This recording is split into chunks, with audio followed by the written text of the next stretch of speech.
Hello. For anyone who doesn't know who I am, I'm Miss Rubain, the school counselor here at International High School. And I would love to share with you a part of my family legacy that I'm extremely proud about. On your screen, you see three women pictured.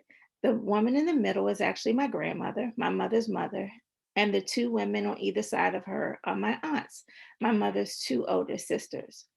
Um, they were raised in Washington, D.C., Anacostia to be exact.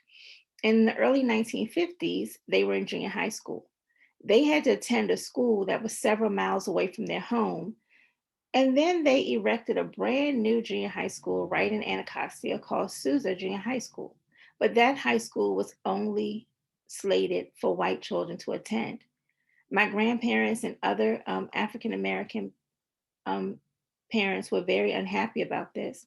And on September 11th, 1951, a bishop from the African American Church, African American Episcopal Church, along with 11 other African American children, entered the steps of Sousa Junior High School wanting to be registered, and they were denied the right.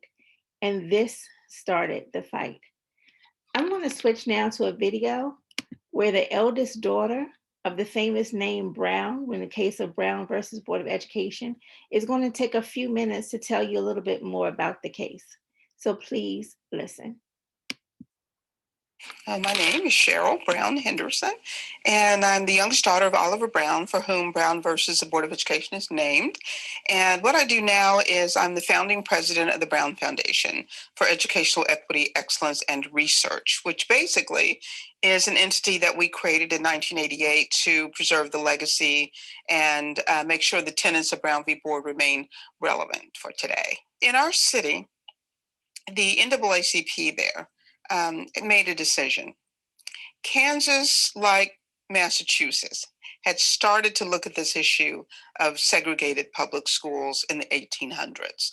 So the very first time African American parents organized a legal challenge was in 1881. So from 1881 to 1954, during that period, there were 11 school desegregation cases in Kansas. There were 3 in Topeka. So Brown v. Board was really a continuum of that. So for the community, for our family, for all of those who were involved, it was a matter of, we're going to try this one more time. The difference was going to federal court. McKinley Burnett, who was the president of the Topeka NAACP, he made the decision that, okay, we need to have a class of plaintiffs. How do we get them?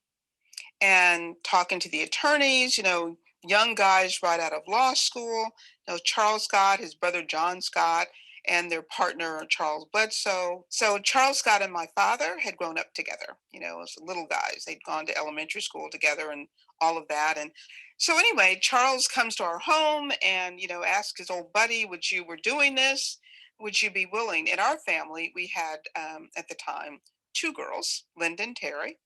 And Linda was in school, Terry was entering school, and I was not here yet. I was born in 1950. So after a few weeks, Dad, this was not something that he did willingly. My father was not an activist. He was working for the Santa Fe Railroad as a welder. He was studying for the ministry. This was not on his radar. So when Charles came with his proposition, to join what they were doing, certainly he thought about it, and he did for quite a while. And it's my understanding from Mom that she was the tipping point, and she persuaded him that this would be something not only good for our family, but you're studying for the ministry, and so really we have to think about the community now and focus on being a leader in the community, and this is maybe something you should consider doing.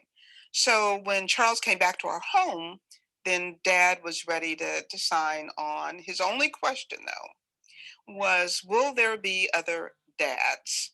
Because by the time they came to our home, there were 9 people that had signed up, and they were all moms, married women, homemakers, but no dads. So they assured him they were not finished, with the recruitment, and there'll probably be more dads down the road. So anyway, in the fall of 50, when they were instructed to locate a white school close to your home, take your child or children and a witness and try to enroll. By the fall of 1950, there were 13 parents. That was the complete list. no dads. So my father ended up being the only guy, which in some ways I think bothered him a little bit. Everybody leaves a legacy. And being part of Brown v. Board, just by name, because of my dad being the named plaintiff, there is a sense of responsibility, at least how I view it. And I got the family together back in the 80s and said, okay, this is it. We need to take responsibility for this. Our name's there. That's the name people see. They don't see Briggs. They don't see Davis. They don't see. So we've got to do something here. That was the beginning of the Brown Foundation. It will leave a lasting memory, impression, of what Brown really was. And what Brown really was, and outside of the legal community, was individual families taking the risk to sign on to be plaintiffs. We've had loss of life, loss of jobs, homes burned, churches burned, people run out of town. Who knows that? All they think about is in the field of public education, separate but equal has no place. Nobody really understands, what it took to get to that pronouncement on the part of Earl Warren. That's what this project will do.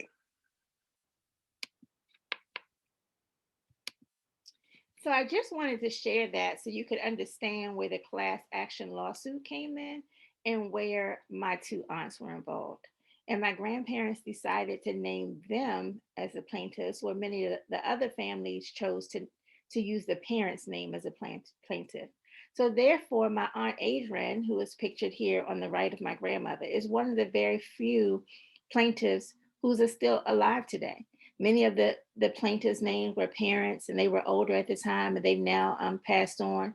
But my aunt Adrian and a few of the plaintiffs are still alive today. My family never talked about this. So in the video, she talked about the fact that there was retaliation. My grandparents sat the family down, and it was a total of 8 children at the time, and told them after the decision was made that, okay, we've done our job and you're never to talk about this again. And I guess out of fear of something happening to them because of the case, they never talked about it. So my aunt Barbara on the left passed away when I was about 20 years old, and she had 4 children, 3 older than me, 1 younger than me, and they never even knew about the fact that their mom was part of this case when she passed away. We only found out about it when my aunt Adrian was reached, when someone tried to reach her to actually invite her to the White House as being one of the plaintiffs in the Brown versus Board of Education. And my whole family was shocked. But we were shocked, but we're surprised, and we're very proud of them. So thank you for letting me share about my family's legacy as part of the Brown versus Board of Education case.